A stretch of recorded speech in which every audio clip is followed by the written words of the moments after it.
गोस्वामी जी महाराज पूर्व प्रसंग में वर्णन किए।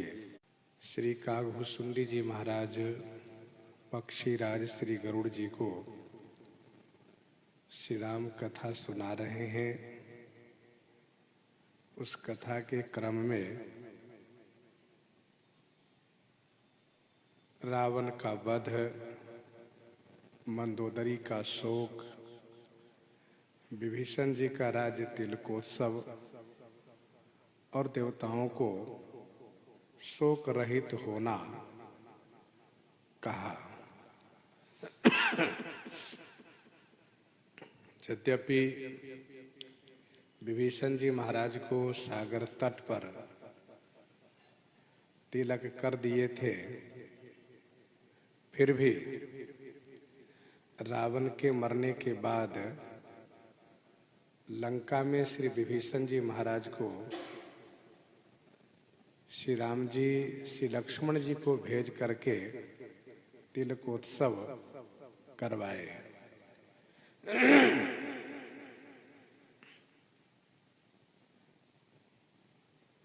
रावण वध प्रसंग संख्या 7 है। मंदोदरी शोका प्रसंग संख्या 8 है। राज विभीषण देव अशोका यह प्रसंग संख्या 9 है।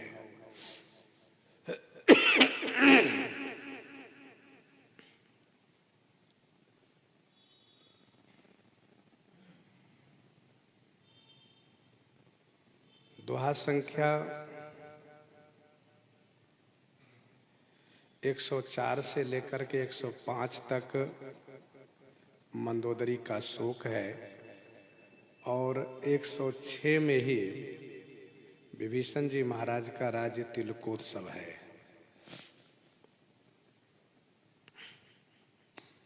इसके बाद सीता रघुपति मिलन बहोरी, सुरन्ह किन्ह अस्तुति कर जोरी। सीता रघुपति मिलन बहोरी, सुरन्ह किन्ह अस्तुति कर जोरी। श्री सीता जी और श्री रघुनाथ जी का मिलन, इस प्रसंग को श्री कागभूषुंडी जी ने कहा और फिर बहोरी माने पुनः देवताओं ने जो हाथ जोड़ करके स्तुति की है उस प्रसंग को कहा।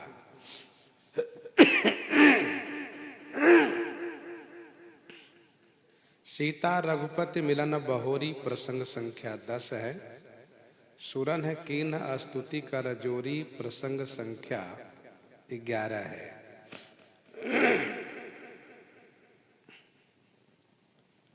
विभीषण जी महाराज का तिलकोत्सव हुआ।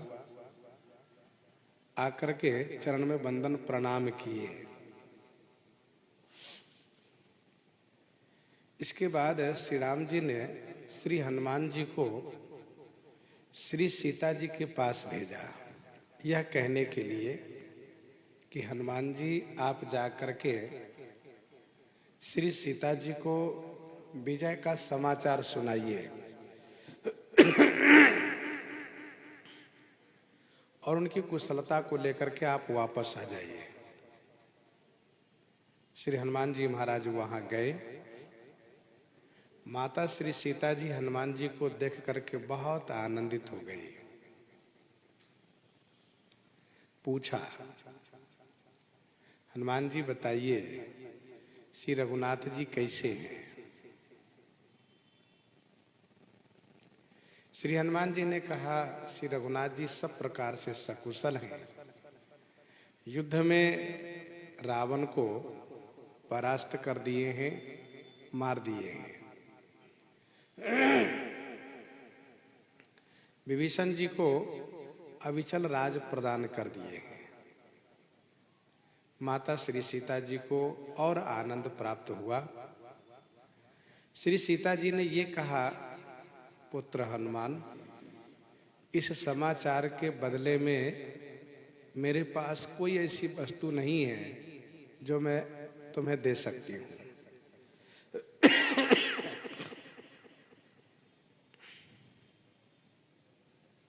श्री हनुमान जी ने कहा, हे माता जी, मुझे आज त्रैलोक्य का राज प्राप्त हो गया, क्योंकि मैंने अपनी आंखों से श्री रघुनाथ जी को विजयी होते हुए दर्शन किया है।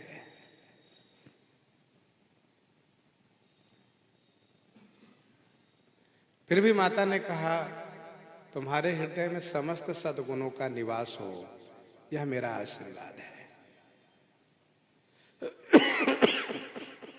हनुमान जी, आप शीघ्र उपाय कीजिए कि श्री रघुनाथ जी का दर्शन हो। श्री हनुमान जी श्री राम जी के पास आए। श्री राम जी श्री सीता जी को लाने के लिए आदेश दिए।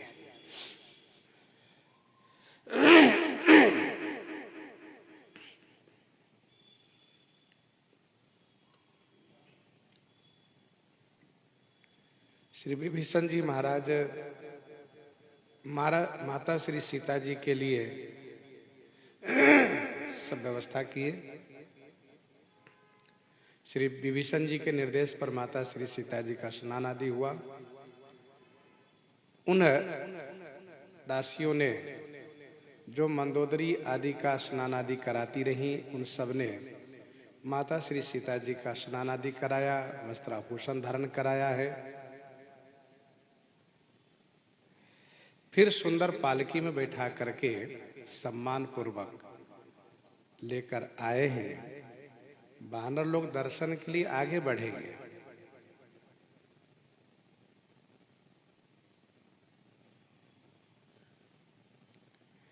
रक्षकों ने विरोध किया है, तब श्री राम जी ने रक्षकों को रोकने के लिए विभीषण जी से कहा है। श्री विभीषण जी ने रक्षकों को रोका है और श्री राम जी के आदेश से माता श्री सीता जी को पालकी से उतार करके पैदल लाने लगे हैं विभीषण जी। वानर सब बड़े आनंदित हुए हैं, लेकिन श्री राम जी श्री सीता जी को ग्रहण नहीं किए।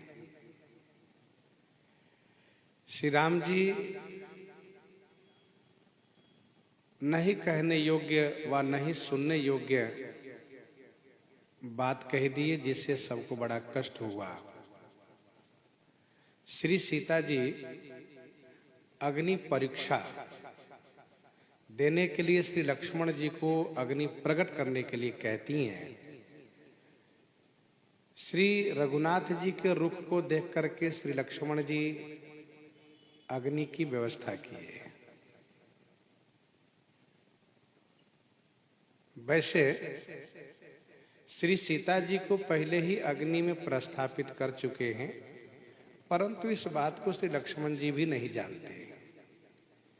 इसीलिए श्री सीता जी की अग्नि परीक्षा को जान करके सुन करके सबको बड़ा कष्ट हुआ। यह श्री सीताराम जी का रहस्यपूर्ण चरित्र है। अब श्री सीता जी अग्नि में प्रविष्ट हुई हैं। लौकिक कलंक और वह प्रतिबिंब अग्नि में भस्म हुआ है, और जो श्री सीता जी अग्नि में प्रस्थापित थी, उन श्री सीता जी को अग्निदेव लेकर के प्रकट हुए हैं, श्री राम जी को सुपुर्द किए हैं। श्री सीता जी श्री राम जी के वाम भाग में विराजित हुई हैं। अद्भुत शोभा को देख करके सब बड़े आनंदित हुए। तो सीता रघुपति मिलन बहोरी, यह प्रसंग 107 से लेकर के 110 तक है।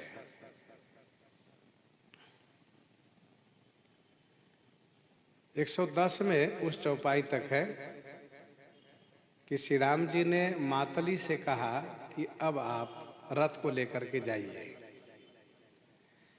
तब रघुपति अनुशासन पाई, मातल चले चरण सिर उनाई। इसके बाद प्रसंग प्रारंभ हो जाता है। सुरन की न स्तुति कर जोरी, देवताओं ने हाथ जोड़ करके स्तुति की है। यह प्रसंग 110 से लेकर 114 तक है। सब देवगण आए हैं। आए देव सदा स्वारथी। देवताओं ने स्तुति की है। फिर श्री ब्रह्मा जी ने स्तुति की है। फिर महाराजा श्री चक्रवर्ती अवधेश जी स्वर्ग से आए हैं और उनको श्री राम जी सुदृढ़ ज्ञान प्रदान करके विदा किए हैं। देवराज इंद्र ने स्तुति की है और उन्होंने सेवा मांगा है। श्री राम जी उनको सेवा दिए हैं। उन्होंने अमृत का वर्षण किया है, जिससे मरे हुए वानर भालू पुनः जीवित हो गए हैं। और इसके बाद भगवान शंकर आए हैं। उन्होंने स्तुति की है और यह कह करके वे प्रस्थान किए हैं कि मैं श्री अयोध्या जी में भी आऊंगा आपके तिलकोत्सव के दर्शन हेतु। प्रसंग यहाँ पूरा हो जाता है।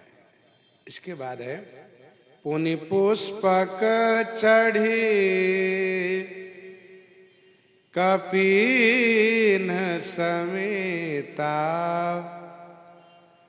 अवध चले प्रभु कृपा निकेता। अवध चले प्रभु कृपा निकेता।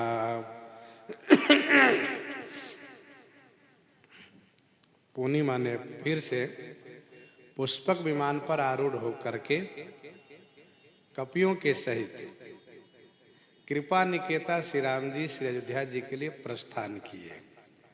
यह प्रसंग संख्या 12 है और इसी प्रसंग में लंका कांड की कथा पूरी हो जाती है।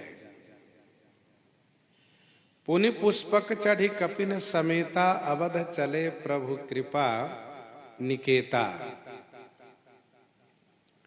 दोहा संख्या 115 से यह प्रारंभ होता है और 121 में जाकर के लंका कांड में यह प्रसंग पूरा हो जाता है।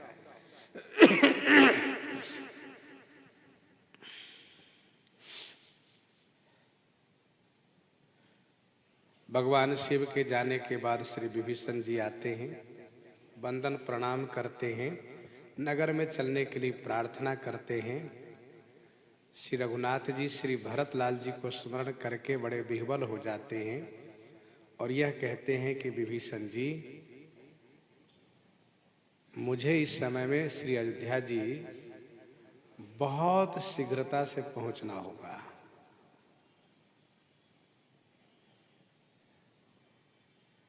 मैंने श्री भरत को यह वचन दिया है कि 14 वर्ष की समाप्ति के प्रातः काल आकर के आपसे मिलूंगा और 14 वर्ष की समाप्ति का आज आखिरी दिन है। कल मुझे प्रातः श्री भरत से मिलना है और मैं श्री भरत के पास पहुंच रहा हूं, यह सूचना उनको आज ही देनी पड़ेगी। इसलिए मित्र विभीषण, आप कोई ऐसा प्रबंध कीजिए कि मैं शीघ्र अयोध्या जी पहुंच जाऊं। श्री अयोध्या जी पहुंचाने के लिए आपका एहसान मैं मानूंगा, आप शीघ्र उपाय कीजिए। विभीषण जी सरकार की बात को समझ जाते हैं, तुरंत लंका में जाते हैं। पुष्पक विमान पर वस्त्राभूषण मणिमाला आदि भर करके लाते हैं। श्री रघुनाथ जी को विमान अर्पित करते हैं। सरकार कहते हैं, मित्र विभीषण, आप विमानारूढ़ होकर के आकाश में जाकर के इन वस्त्राभूषण को गिराइए, जिससे वानर भालू लोग लूट प्राप्त करें। जो एक नियम रहा है, विजयी सेना लूट करती थी। जिस नगर पर सेना विजयी हो जाती थी वह सेना नगर को लूटती थी और वहां से अपने मन के अनुकूल वस्तु लेकर के सैनिक घर जाते थे और याद रखते थे कि देखो वहां से हम अमुक चीज लूट करके लाए, तो वह नियम भी बना रह जाए। तो विभीषण जी महाराज तुरंत आकाश में गए हैं और वहां से वस्त्राभूषण गिरा दिए हैं। वानर भालू बड़े आनंदित हुए, जिनको जो मन भाता है लेते जाते हैं। कुछ मणियों को तो लेकर के वानर लोग भ्रमित हुए, यह सोच करके कि संभवतः यह लंका के कोई विशेष लड्डू प्रसाद हो, इसलिए वह मुख में लेते हैं। और जब नहीं टूटता है तो बाहर कर देते, कुछ स्वाद भी नहीं लगता है, क्या बात है, ये बेकार है। और फिर अनेक प्रकार से वस्त्राभूषण धारण करते हैं, जैसे धारण करना चाहिए वैसे न धारण करके उल्टाई, जिससे श्री राम जी को हंसी आती है। वानर भालू भी बड़े प्रसन्न होते हैं। कहने के लिए तो ये वानर सैनिक लंका पर विजय किए हैं, बड़े बुद्धिमान हैं, लेकिन अभी भी वानर का गुण उनमें है। ऐसा नहीं है कि वानर का गुण चला गया है। इसलिए नाना जिनस देखी सब कीसा, उन पुनि हसत कोसलाधीसा, बड़े प्रसन्न हो गए।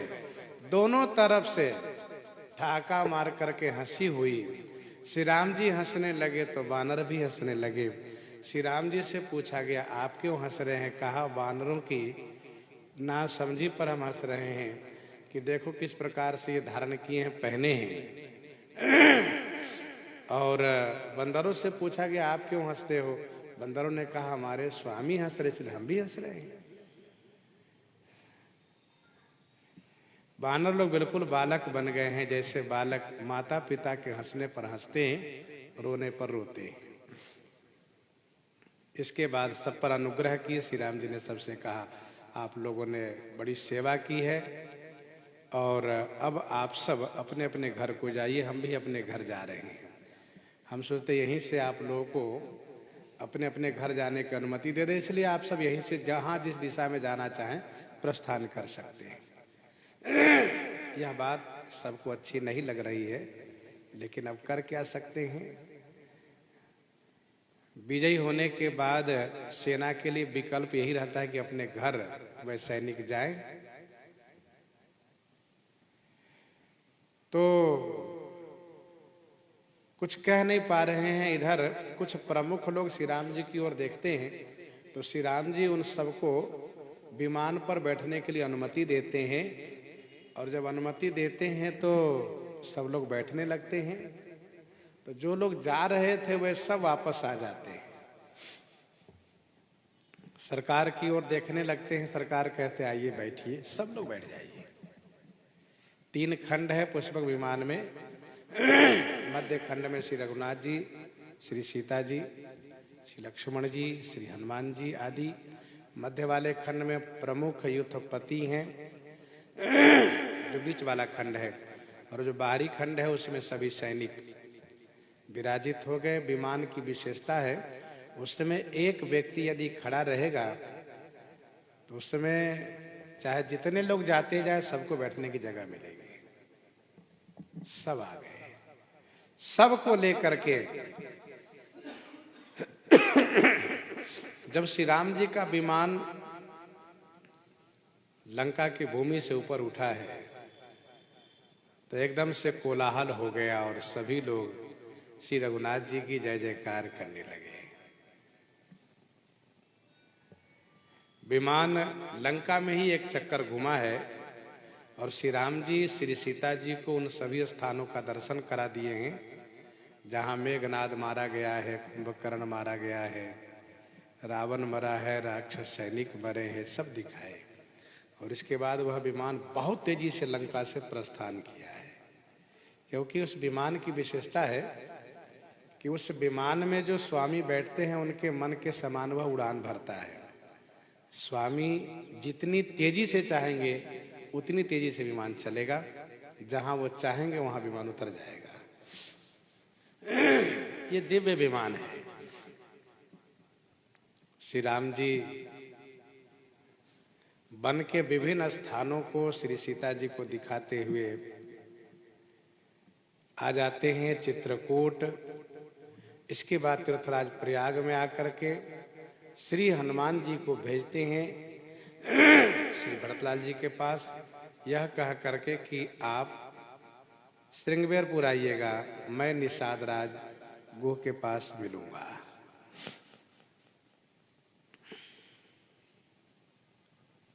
श्री हनुमान जी प्रस्थान कर जाते हैं, सरकार निषाद राज के पास पहुंच जाते हैं, लंका कांड की कथा पूरी हो जाती है।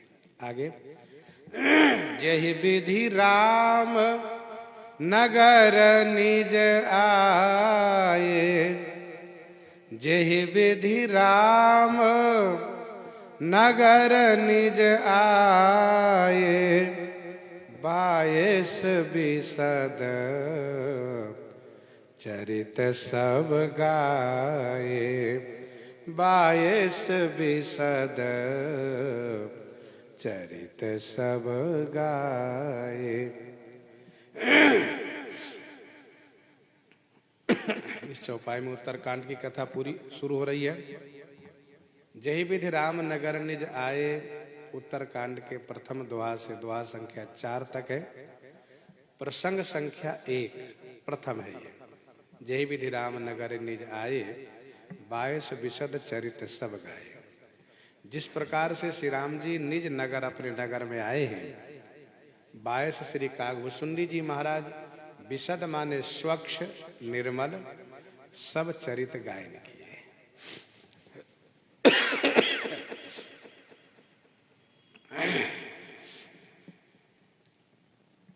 श्री हनुमान जी महाराज श्री भरतलाल जी से मिलते हैं। श्री भरतलाल जी को शुभ समाचार देकर के श्री हनुमान जी प्रस्थान कर जाते हैं। श्री भरतलाल जी रनिवास में आते हैं, गुरु जी के पास जाते हैं, सबको सूचना देते हैं।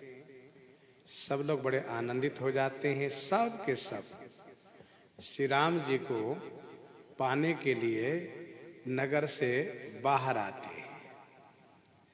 अब चूंकि सबको पता चल चुका है कि श्री राम जी विमान से आ रहे हैं, लेकिन ये नहीं मालूम है कि विमान किधर उतरेगा, इसीलिए सब के सब बाहर आ रहे हैं।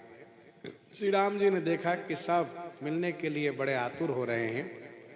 सरकार नगर के बाहर विमान को भूमि पर उतारते हैं और विमान से कहते हैं, अब आपकी सेवा पूरी हुई, आप कुबेर के पास जाइए। कुबेर से मिलन का उनको हर्ष है, लेकिन श्री राम जी से बिछुड़ने का शोक है। विमान की इच्छा थी कि हम कुछ दिन सरकार की सेवा करते, लेकिन सरकार का आदेश है कि अब आप जाइए, तो कुछ कह नहीं सकते, इसलिए विमान चलते भय। प्रसंग यहाँ पर ये पूरा हो गया। इसके बाद प्रसंग प्रारंभ हो जाता है। कहे से बहोरी राम अभिषेका,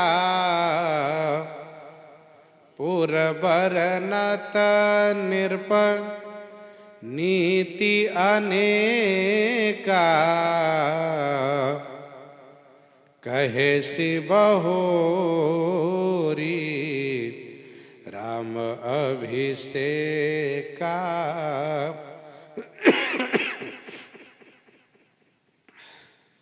बहोरी माने पुनः।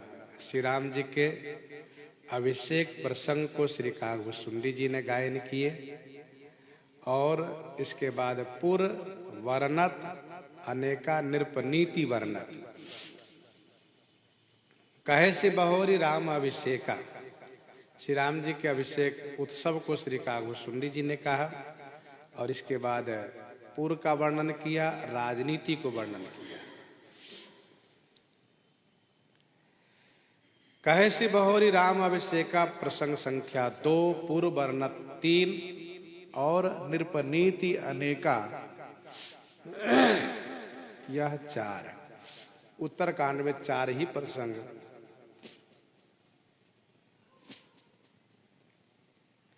श्री कागभूषुंडी जी वर्णन किए।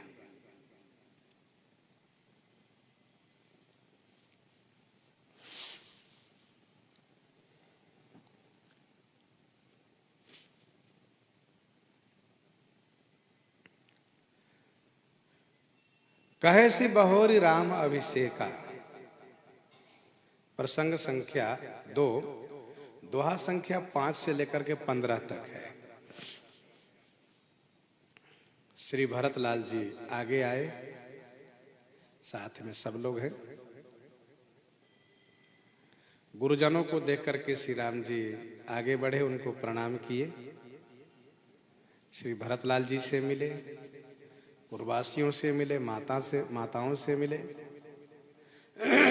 नगर में आए, सर्वप्रथम श्री कैकेयी माता के महल में गए, वहां से फिर अपने महल में गए। यह देख करके सबको बड़ी खुशी हुई और गुरु श्री वशिष्ठ जी ने ब्राह्मणों को बुलाया और सबसे कहा कि आज का मुहूर्त शुभ है, आज ही तिलकोत्सव होना चाहिए, मेरी इच्छा है। कल की बात हम नहीं करेंगे, क्योंकि तब जब कल की बात हुई थी तो वह तिलकोत्सव नहीं हो पाया था और महाराजा श्री चक्रवर्ती जी का स्वर्गवास हो चुका था और बहुत कष्ट सबको हुआ था। लेकिन अब हम चाहते आज ही तिलक हो जाए। ब्राह्मणों ने कहा, गुरुजी ये तो बहुत सुंदर विचार है। सारी तैयारियां हुई और श्री राम जी का तिलक उत्सव बड़े धूमधाम से संपन्न गुरुजी ने कराए। इसके बाद वहां पर वेद भगवान आए, उन्होंने स्तुति की, भगवान शिव आए, उन्होंने स्तुति की। उन सबके प्रस्थान करने के बाद वानर सैनिकों को सुंदर निवास स्थान प्रदान किए और राज्य तिलकोत्सव प्रसंग का महात्म दोहा 15 में वर्णन है। विरति विवेक भगति दृढ़ करनी, मोह नदी का सुंदर तरनी। यहाँ तक पूर्व वर्णत प्रसंग है। दोहा संख्या 15 से लेकर के 29 तक, 15 से 29 तक। नितनव मंगल कौशल पूरी, हर्षित रहें लोग सब पूरी। यहाँ से लेकर के रमानाथ जहाँ राजा सोपुर बरनी की जाई, अनिमादिक सुख संपदा रही अवध सब छाई। यहाँ तक। और इसके बाद नृपनीति अनेक राजनीति का प्रसंग दोहा संख्या 30 से लेकर के 52 तक है। 30 से लेकर के जहां तहां नर रघुपति गुण गावहीं, बैठी परस्पर यही सिखावहीं। यहां से लेकर के दोहा संख्या 52 में विमल कथा हरिपद दायनी, भगति होई सुनी अन पायनी। यहां तक।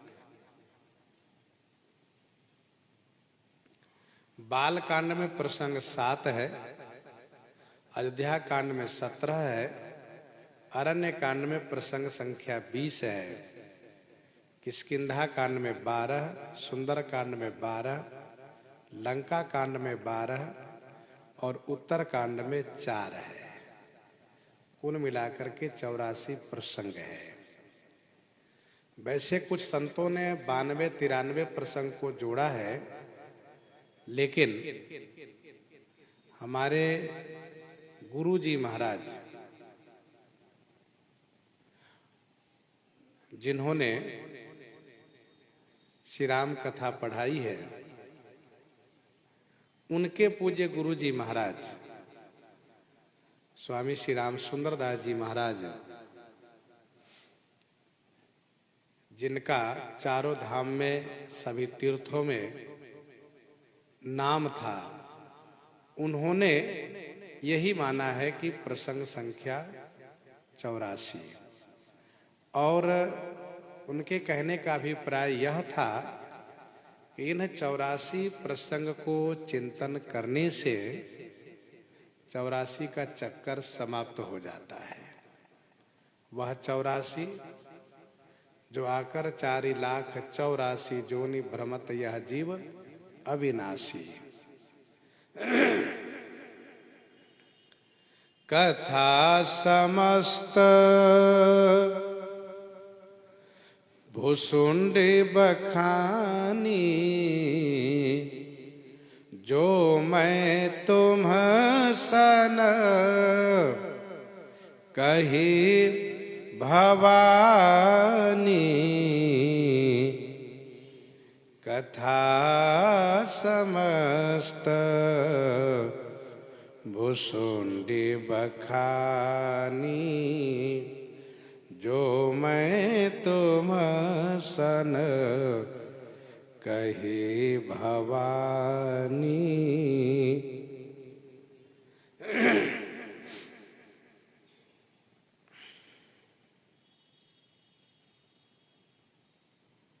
कथा समस्त भुसुंडी बखानी जो मैं तुम सन कही भवानी। हे भवानी, श्री कागभुसुंडी जी ने समस्त कथा बखान करके कही, जो कथा मैंने तुमसे सविस्तार कही है। कथा समस्त भुसुंडी बखानी। उपक्रम है, प्रथम ही अति अनुराग भवानी रामचरित सर कैसी बखानी, और उपसंहार लगा कि कथा समस्त भुसुंड बखानी जो मैं तुम सन कही भवानी।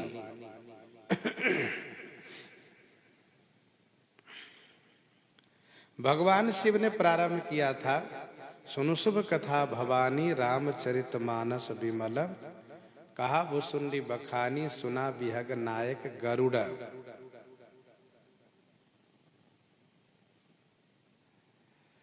उन्हीं कथा को लेकर के कहा कि कथा समस्त भुसुंड बखानी जो मैं तुम सन कही भवानी।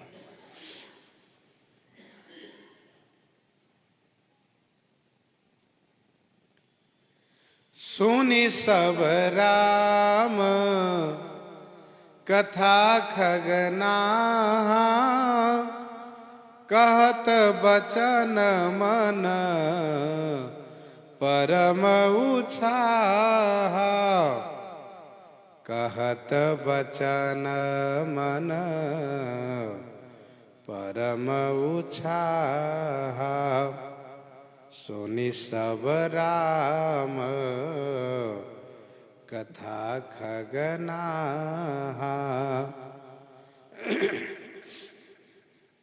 सुनि सब राम कथा खगना, कहत बचन मन परम उत्साह।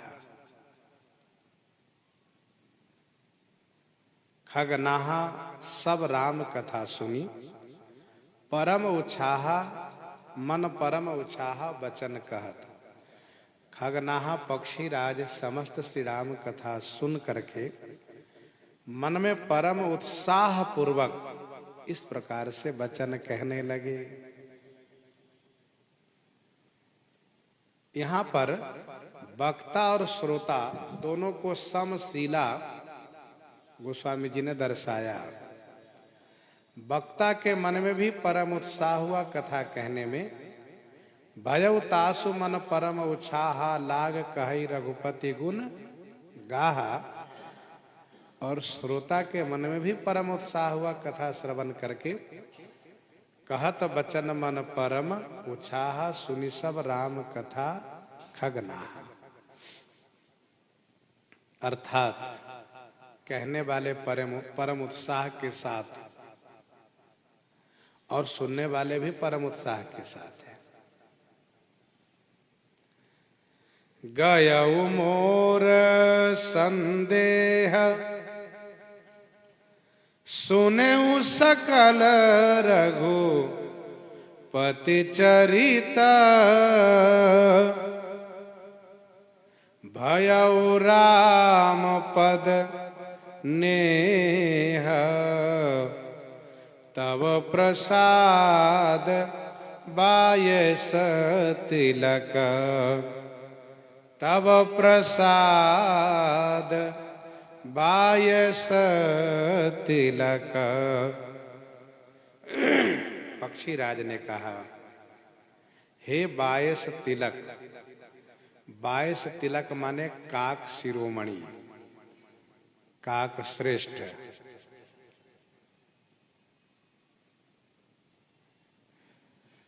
सकल रघुपति चरित सुनेऊ मोर संदेह गयऊ राम पद नेह भयऊ तब प्रसाद। हे काक शिरोमणि, मैंने समस्त श्री रामचरित को श्रवण किया, मेरे मन के सभी संदेह समाप्त हो गए और श्री राम जी के चरणों में स्नेह प्राप्त हुआ। यह सब आपकी कृपा से हुआ है, तब प्रसाद। श्री गरुड़ जी कृतज्ञता प्रकट करते हैं। यह नियम है, कथा श्रवणोपरांत श्रोता कृतज्ञता प्रकट करते हैं। गयऊ मोर संदेह, मेरा संदेह चला गया और श्री राम जी के श्री चरणों में स्नेह प्राप्त हुआ। यह श्री राम कथा की विशेषता है। श्री राम कथा श्रवण के ये दो परम लाभ है, संदेह का निवारण होना और श्री राम जी के चरणों में स्नेह प्राप्त होना। यदि ये दो लाभ नहीं हुए तो समझना चाहिए कि अभी हमने ठीक से कथा श्रवण किया ही नहीं। और यदि ये कहे कि नहीं, हमने तो पूरी कथा को ध्यान से सुना है, माना कि सुना है लेकिन दत्तचित्त होकर के अनुराग पूर्वक नहीं श्रवण किया है।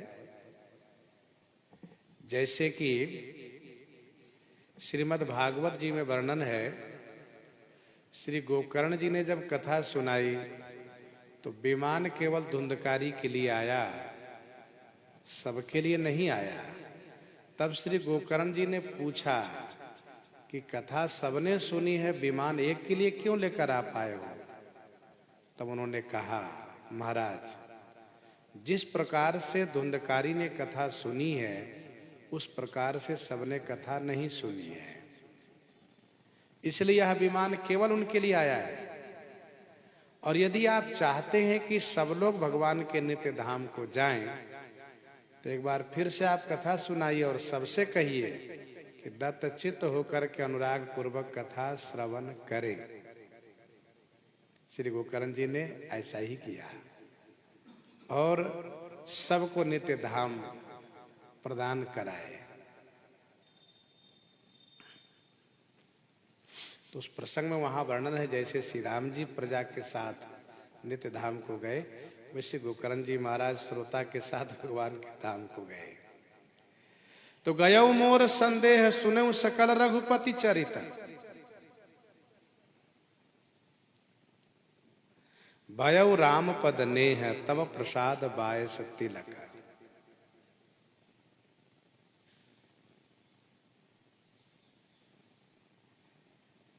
श्री गरुड़ जी पहले भगवान विष्णु को ही सर्वोपरि जानते थे, लेकिन श्री राम कथा श्रवण करने से उनको पता चला कि भगवान विष्णु के मूल में भी श्री राम जी हैं। क्योंकि शंभु बिरंचि विष्णु भगवाना उपजहि जासु अंशते नाना।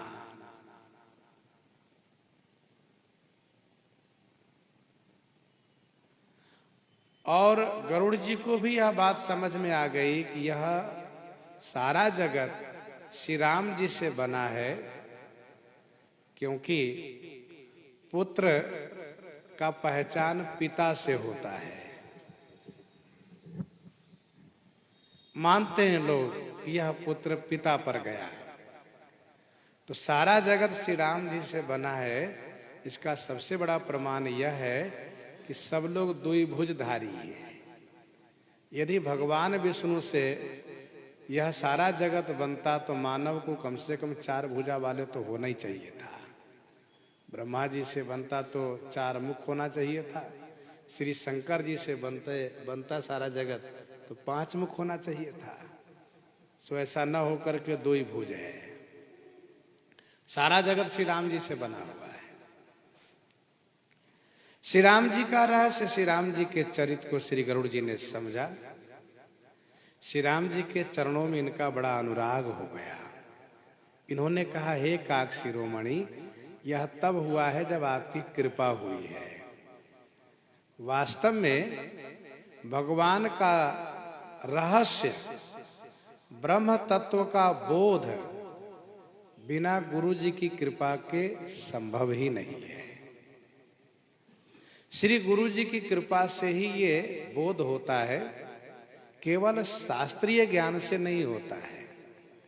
जब संत गुरु जी जब समझाते हैं तो बात समझ में आती है।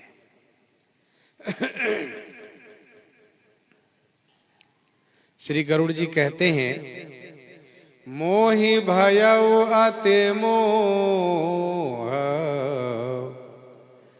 प्रभु बंधन रन मह निरखी, चिदानंद संदोह, राम बिकल कारण कवन, राम बिकल कारण कवन, मोहि भयउ अति मोह, प्रभु बंधन रन महु निरखी। प्रभु बंधन रन महु निरखी, मोहि अति मोह भयउ।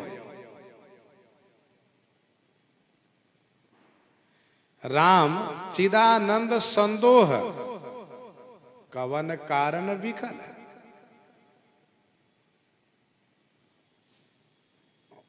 जब मैंने रण में श्री राम जी को नाग पास में बंधा हुआ देखा, मुझे अति मोह हो गया। सामान्य मोह होता तो उसका निवारण भी अपनी बुद्धि से मैं कर लेता, लेकिन यह मोह अति था, अपनी पराकाष्ठा पर था, इसलिए उस मोह को मैं अपनी बुद्धि से निवारण नहीं कर सका।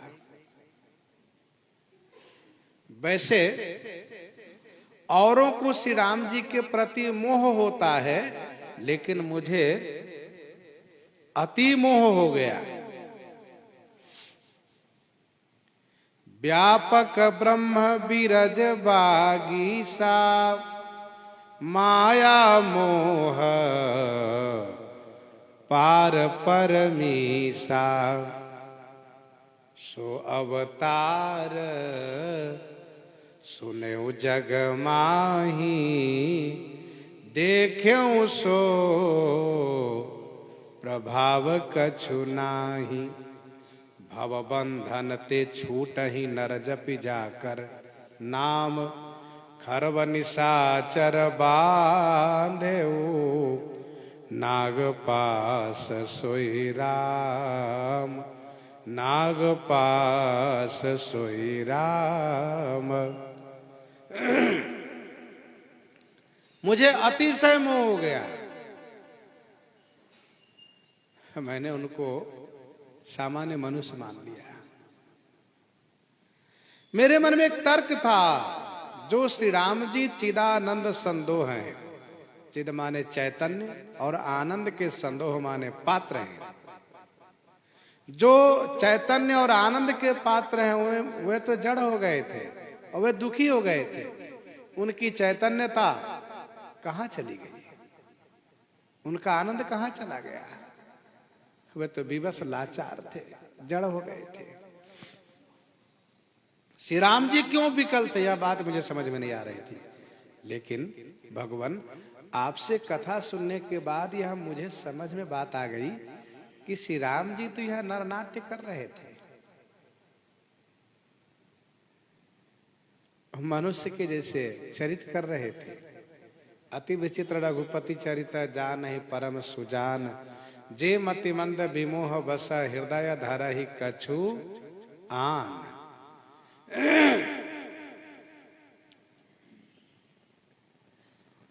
मैं तो चक्कर में पड़ गया था, लेकिन अब आपकी कृपा से मुझे समझ में आ गया। मुझे अति मोह हुआ, इसलिए मैं बहुत परेशान हो गया था। देखी चरित अति नर अनुसारी, भयउ हृदय मम संशय भारी। देखी चरित अति नर अनुसारी, भयउ हृदय मम संशय भारी। अति नर अनुसारी चरित देखी, मम हृदय भारी संशय भयउ। अतिशय मानव के अनुसार चरित्र को देख करके मेरे हृदय में अतिशय संशय हो गया था। अति नर अनुसारी, अति नर अनुसारी कहने का भाव यह है कि नर जैसा चरित हो तभी कुछ समझ में आवे, लेकिन अति नर अनुसारी, मनुष्य में भी जो अति अज्ञानी मनुष्य होते उनके जैसा चरित्र मैंने देखा। ध्यान दीजिएगा, नाट्य मंच पर जब कोई अभिनय करता है तो वह बड़ी सावधानी से और उस प्रकार से अभिनय करता है जिससे लोगों को लगे कि हाँ बिल्कुल वैसे ही है। लेकिन यदि वही व्यक्ति वह कार्य यदि कर रहा हो सहज रूप से तो वैसा नहीं लगता है। नाट्य मंच पर दिखाना होता है, वैसी कला दिखानी होती है, वैसा गुण दिखाना होता है। वैसे ही नट इव कपट चरित कर नाना, नट इव कपट चरित कर नाना, सदा स्वतंत्र एक भगवाना। अनेक प्रकार से चरित कर रहे नट जैसे, जथा अनेक वेश धरी, नृत्य करई नट कोई, सोई सोई भाव दिखावई, आपुन होई न सोई। मेरे हृदय में बहुत बड़ा संशय हो गया। मैंने अपने मन को बहुत समझाया, नाना भांति मन ही समझावा, प्रगटन ज्ञान हृदय भ्रम छावा।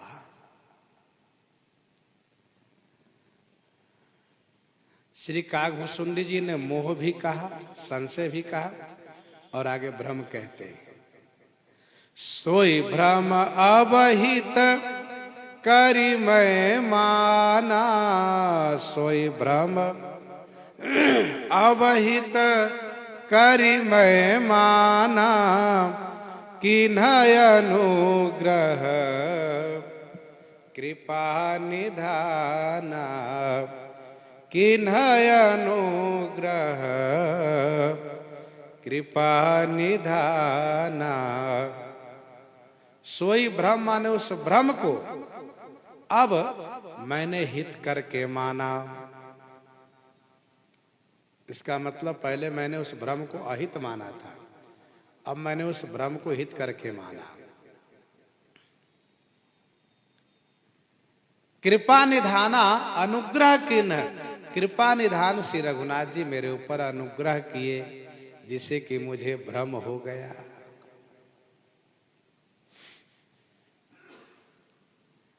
ये तो वैसे ही है जैसे कोई रोगी डॉक्टर से कहते हो कि भगवान बड़ी कृपा की है कि यह रोग मुझे हुआ, कि इस रोग के बहाने से हम आकर के आपसे मिले, आपका दर्शन प्राप्त हम किए, न ये रोग होता न हम आपके पास आते।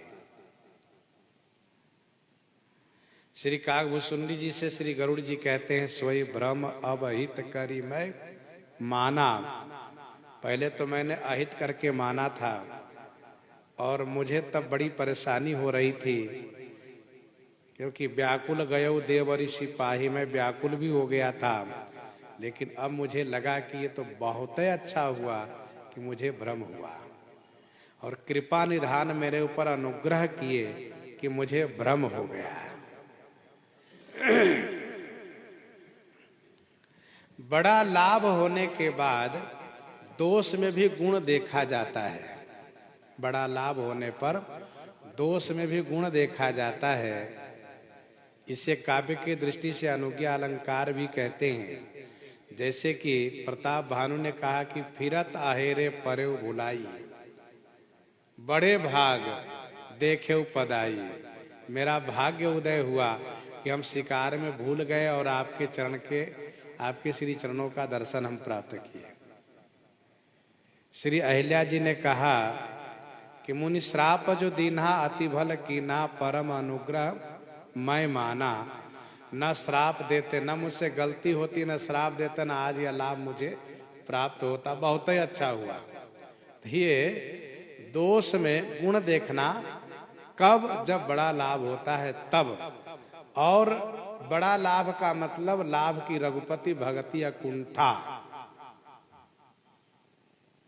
लाभ की रघुपति भगति समाना। तो सबसे बड़ा लाभ है भगवान की भक्ति प्राप्त हो जाए, भगवान के चरणों में अनुराग प्राप्त हो जाए।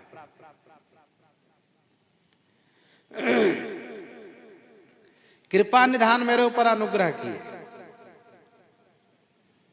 इस बात को भगवान से उसी समय समझ लिए थे। होई है कि न कबहु अभिमाना, सोखो वै चह कृपा निधाना। सोखो वै चह कृपा निधाना। तो श्री गरुड़ जी महाराज मोह होना भगवान की कृपा मानते हैं, क्योंकि इसी बहाने से श्री राम कथा सुनने को मिली है और श्री राम जी का ईश्वरत्व समझ में आया है, श्री राम तत्व का बोध हुआ है। इसलिए श्री गरुड़ जी कृतज्ञता प्रकट कर रहे हैं। प्रसंग को हम आप ही प्रहृदयंगम करते हैं। आइए श्रवण करते हैं श्री भक्तमाल जी से। हाँ संत भगवान, श्री राम नाम की गर्जना हो जाए, युगल गर्जना हो जाए।